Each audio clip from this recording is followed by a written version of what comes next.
Со лопати и гребули како во времето на Тито, штипската администрација спроведе работна акција на новата патека покрај Брегалница. Па знаете дека во текот на годините повеќе пати општинската администрација има еколошки акции.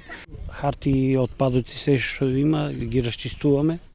Се разбира дека е убаво администрацијата во општината секој е во служба на граѓаните, па така и со оваа акција сакаме да допринесеме за една поубава околина за граѓаните. Ова е почеток на уредувањето на овој дел од Брегалница. Морам да ги пофалам вработените на јавните предпријатија на општината затоа што денеска се вложија максимално за да на Штипјани им го направиме престојот на патеката поудобен и попријатен. Покрај средувањето престои засадување на трева, хортикултурно уредување, значи засадување на дрвци и дрвореди.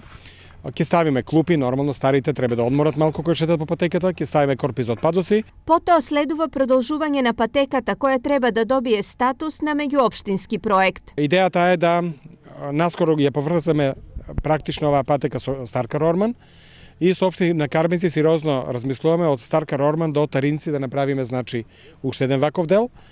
Тие имат оврска да направат значи до мостот на реката Балван и на крајот ќе имаме значи еден ринг кој ќе оди низ Овчеполието, покрај Брегалница.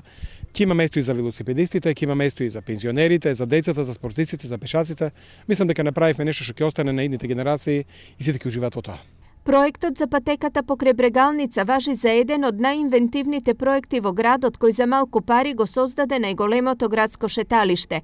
Во моментов Штипјани за пешачење и возење велосипеди имаат околу 6 километри на располагање, почнувајќи од Ново село па се до Караорман.